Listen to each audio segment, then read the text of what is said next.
નમસ્કાર મિત્રો, Gujarat division news પર સમાચાર મળી રહ્યા છે। લીમડી ગામ પંચાયતની સામાન્ય સભામાં હોબારો, પારદર્શિતાને લઈ તણાવ, સરપંચ મૌન અને સભ્યોના ગંભીર આક્ષેપો। લીમડી ગામ પંચાયત ખાતે તારીખ 18/3/2026ના રોજ યોજાયેલી સામાન્ય સભામાં ભારે હોબારો સર્જાયો હતો।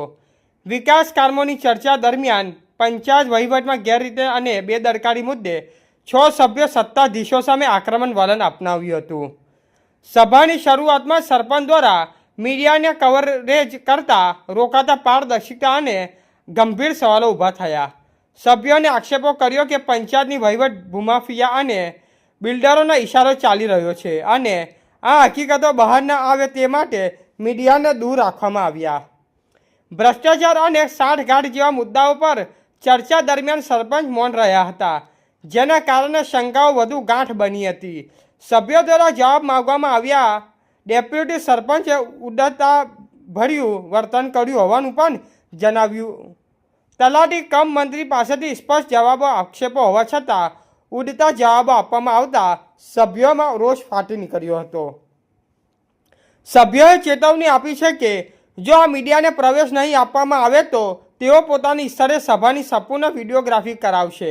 સાથે જ મનસ્વી વહીવટ ચાલુ રહેશે તો જિલ્લા વિકાસ અધિકારી ડીડીઓ સમક્ષ પુરાવા સાથે રજૂઆત કરવાની પણ ચીમકી ઉચ્ચારી છે।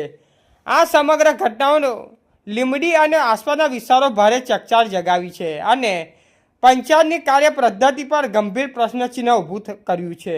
રિપોર્ટર દિલીપભાઈ હરિજન, સંજેલી। જી, આજે તારીખ 18/3/2026ના રોજ લીંબડી ગ્રામ પંચાયતની સામાન્ય સભા યોજાઈ હતી। હું લીંબડી ગ્રામ પંચાયતનો વોર્ડ નંબર 11નો સભ્ય છું અને મારી સાથે બીજા પણ ઘણા બધા સભ્યો આ સભાની અંદર સામેલ હતા। અમે સભ્યોએ તમામ સભ્યો ગ્રામ પંચાયતની અંદર રજૂઆત કરી છે કે સભ્યોની અવગણના કરવામાં આવે છે, સભ્યોની સાથે સભ્યોને કોઈ પણ વિકાસના કામોનું માહિતી આપવામાં આવતી નથી અને તેમને દરેક બાબતથી વંચિત રાખવામાં આવે છે। તો અમે પંચાયતને એક સભ્ય તરીકે અગાઉ કરેલી રજૂઆતોની અવગણના અને તે બાબતે સત્તાવાર જવાબો મેળવવા બાબતે એક અરજી પણ કરી છે આ સામાન્ય સભાની અંદર અને તેની પ્રોસિડિંગમાં નોંધ લેવા માટે પણ કહ્યું છે। ગ્રામ પંચાયતની સામાન્ય સભાની કાર્યવાહીમાં અમારા સહાયક દ્વારા વિડીયોગ્રાફી કરવા અંગેની કડક સૂચના અને જાણ પણ અમે લોકોએ તલાટી કમ મંત્રીશ્રી અને સરપંચશ્રીને કરી છે અને લીંબડી ગ્રામ પંચાયતની અંદર મેં સાંભળ્યું છે કે મીડિયાને પણ મનાઈ હુકમ ફરમાવવામાં આવ્યો છે। મીડિયાને કોઈ પણ પ્રકારનો વિડીયોગ્રાફી કરવા માટે મનાઈ હુકમ ફરમાવવામાં આવ્યો છે। તો અમને એવું લાગે છે કે દરેક મુદ્દાઓને ધ્યાને લઈ અને વહીવટી પારદર્શિતા જળવાઈ રહે તે માટે વિડીયોગ્રાફી કરવી જરૂરી છે। તો અમે અમારો મુદ્દો મૂક્યો હતો અને એમને મનાઈ હુકમ આપ્યો છે।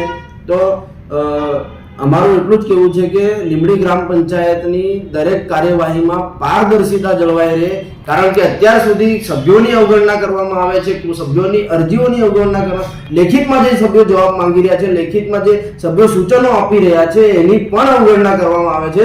તો આ પંચાયત ધારા 1993ના નિયમો મુજબ અને તેની કાયદાની કલમો મુજબ બિલકુલ ગેરવ્યવહારિક વસ્તુ છે અને તે બાબતે યોગ્ય કાર્યવાહી કરવા માટે અમે લોકોએ આ બાબતે તાલુકા વિકાસ અધિકારી શ્રી અને જિલ્લા વિકાસ અધિકારી શ્રીને પણ રજૂઆત કરેલી છે, પરંતુ હજુ સુધી આ પંચાયત આમ જ ચાલી રહી છે। કેટલાક બિલ્ડરો, કેટલાક ભૂમાફિયાઓના ઇશારા પર આ ગ્રામ પંચાયત ચાલી રહી છે અને આજે પણ સામાન્ય સભા ચાલુ હતી તે દરમિયાન કેટલાક ભૂમાફિયા અને કેટલાક જે બિલ્ડરો છે એ આ ગ્રામની સામાન્ય સભા જે હતી સભ્યોની તે તો આસપાસ ફરતા હતા અને મીડિયાવાળાને પણ ધમકાવવામાં આવ્યા છે એવું મેં સાંભળ્યું છે।